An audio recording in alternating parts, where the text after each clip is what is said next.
Tanpa kita sadari, mulut kita ini kadang bisa menghancurkan orang lain.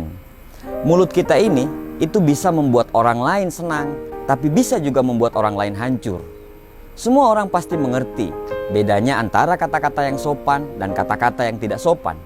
Tapi tidak semua orang peka untuk memakai rasa terhadap kalimat yang dia ucapkan kepada orang-orang.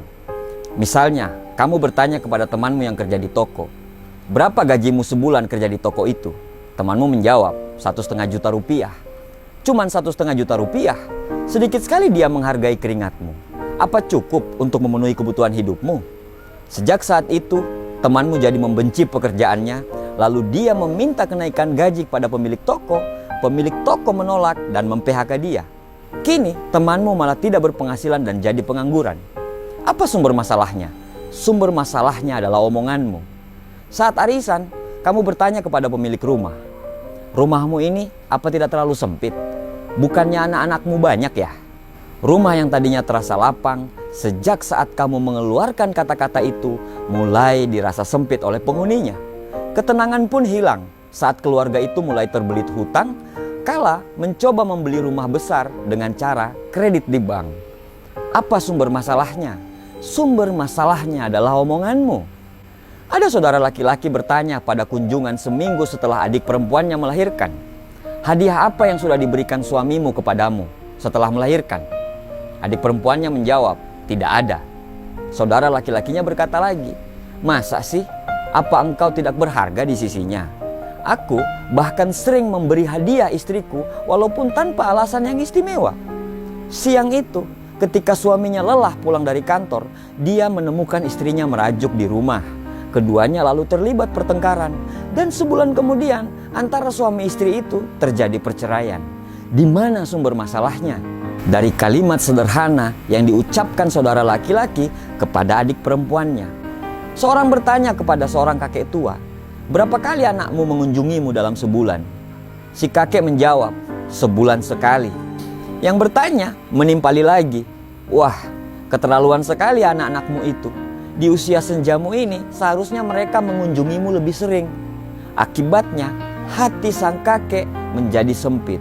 Padahal tadinya ia amat rela terhadap anak-anaknya. Ia jadi sering menangis dan ini memperburuk kesehatan dan kondisi badannya.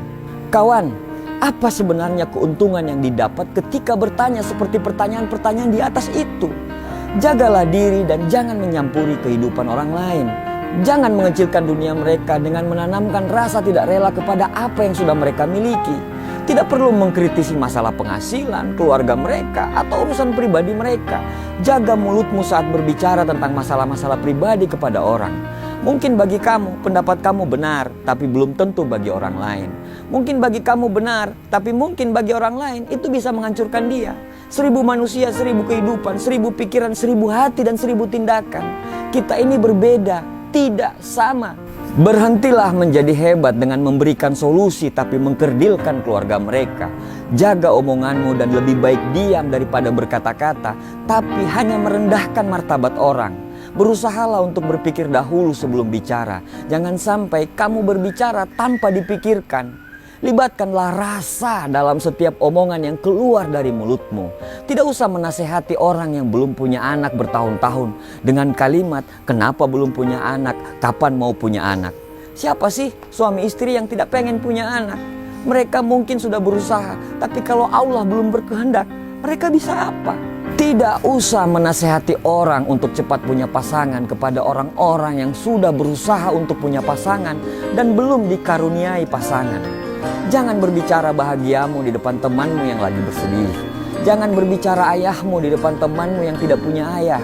Jangan menceritakan ibumu di depan temanmu yang tidak punya ibu. Jangan menceritakan anakmu di depan temanmu yang tidak punya anak. Jangan menceritakan mampumu di depan orang yang kurang mampu. Jaga omonganmu, libatkanlah rasa. Karena omongan yang keluar dari mulut kamu adalah ukuran seberapa dalam kamu mendalami agamamu. Jaga tutur katamu, karena tutur katamu bisa membuat orang termotivasi atau malah menghancurkan orang lain. Kadang orang tidak perlu nasihatmu, mereka hanya butuh support dan doamu. Manusia yang baik adalah manusia yang selalu melibatkan rasa dan empati di tiap tutur kata mereka. Buat orang lain bahagia dengan menjaga martabat mereka. Buat orang lain senang dengan kata-kata yang bermakna dan penuh doa. Bahagialah melihat orang lain bahagia, dan bahagialah dengan membuat orang lain bahagia dengan tutur katamu. Semoga Allah selalu menuntun kita untuk mengeluarkan omongan yang bermanfaat bagi orang lain. Dan semoga Allah selalu menjauhkan kita dari omongan yang bisa menghancurkan orang lain. Jagalah kata-katamu. Terima kasih.